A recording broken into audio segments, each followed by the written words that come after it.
भगवान का प्रकट होकर गोपियों को सांत्वना देना। श्री सुखदेव जी कहते हैं, परीक्षित, भगवान की प्यारी गोपियाँ विरह के आवेश में इस प्रकार भांति भांति से गाने और प्रलाप करने लगी। अपने कृष्ण प्यारे के दर्शन की लालसा से वे अपने को रोक न सकी। करुणाजनक सुमधुर स्वर से फूट फूट कर रोने लगी। ठीक उसी समय उनके बीचों बीच भगवान श्री कृष्ण प्रकट हो गए। उनका मुख कमल मंद मंद मुस्कान से खिला हुआ था। गले में वनमाला थी, पीताम्बर धारण किए हुए थे। उनका यह रूप क्या था? सबके मन को मथ डालने वाले कामदेव के मन को भी मथने वाला था। कोटि कोटि कामों से भी सुंदर, परम मनोहर, प्राण वल्लभ श्याम सुंदर को आया देख गोपियों के नेत्र प्रेम और आनंद से खिल उठे। वे सब की सब एक ही साथ इस प्रकार उठ खड़ी हुई मानो प्राण ही शरीर में दिव्य प्राणों का संचार हो गया हो। शरीर के एक एक अंग में नवीन चेतना, नूतन स्फूर्ति आ गई हो। एक गोपी ने बड़े प्रेम और आनंद से श्री कृष्ण के कर कमल को अपने दोनों हाथों में ले लिया और वह धीरे धीरे उसे सहलाने लगी। दूसरी गोपी ने उनके चंदन चर्चित भुजदंड को अपने कंधे पर रख लिया। तीसरी सुंदरी ने भगवान का चबाया हुआ पान अपने हाथों में ले लिया। चौथी गोपी, जिसके हृदय में भगवान के विरह की बड़ी जलन हो रही थी, बैठ गई और उनके चरण कमलों को अपने वक्षस्थल पर रख लिया। पांचवी गोपी प्रणय कोप से विह्वल होकर भौहें चढ़ाकर, दांतों से होठ दबाकर और अपने कटाक्ष बालों से बीनती हुई उनकी ओर ताकने लगी।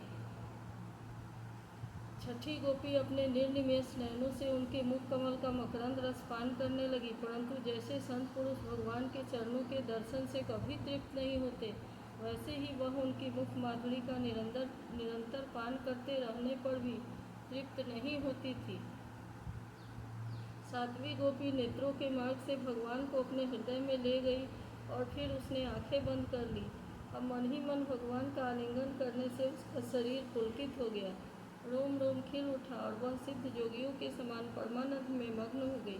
परीक्षित, जैसे मुमुक्षुजन परम ज्ञानी संत पुरुष को प्राप्त करके संसार की पीड़ा से मुक्त हो जाते हैं, वैसे ही सभी गोपियों को भगवान श्री कृष्ण के दर्शन से परम आनंद और परम उल्लास हुआ।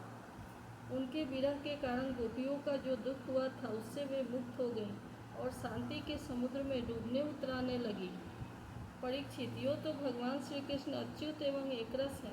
उनका सौंदर्य और माधुर्य निरतिशय है। फिर भी विरह व्यथा से मुक्त हुई गोपियों के बीच में उनकी शोभा और भी बढ़ गई। ठीक वैसे ही जैसे परमेश्वर अपने नित्य ज्ञान, बल आदि शक्तियों से सेवित होने पर और भी शोभायमान होता है। इसके बाद भगवान श्री कृष्ण ने उन ब्रज सुंदरियों को साथ लेकर जमुना जी के पुलिन में प्रवेश किया। उस समय खिले हुए कुंद और मंदार के पुष्पों की सुरभि लेकर बड़ी ही शीतल और सुगंधित मंद मंद वायु चल रही थी और उसकी महक से मतवाले होकर भौरे इधर उधर मंडरा रहे थे। शरद पूर्णिमा के चंद्रमा की चांदनी अपनी निराली ही छटा दिखला रही थी। उसके कारण रात्रि के अंधकार का तो कहीं पता ही न था। सर्वत्र आनंद मंगल का ही साम्राज्य छाया था।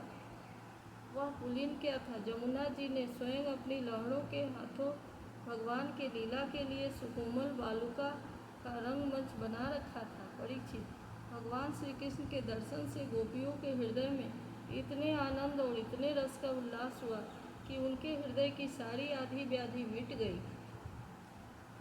जैसे कर्म कांड की श्रुतियाँ उसका वर्णन करते करते अंत में ज्ञान कांड का प्रतिपादन करने लगती हैं और फिर वे समस्त मनोरथों से ऊपर उठ जाती हैं, कृतकृत्य हो जाती हैं, वैसे ही गोपियाँ भी पूर्ण काम हो गई। अब उन्होंने अपने वक्षस्थल पर लगी हुई रोली केसर से चिन्हित ओढ़नी को अपने परम प्यारे सुहृद श्री कृष्ण के विराजने के लिए बिछा दिया।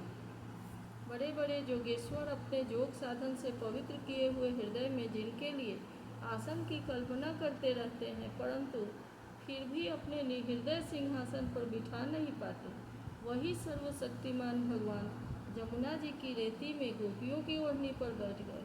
सहस्त्र सहस्त्र गोपियों के बीच में उनसे पूजित होकर भगवान बड़े ही शोभायमान हो रहे थे।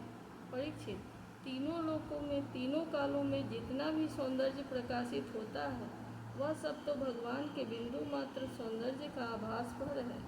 वे उसके एकमात्र आश्रय हैं।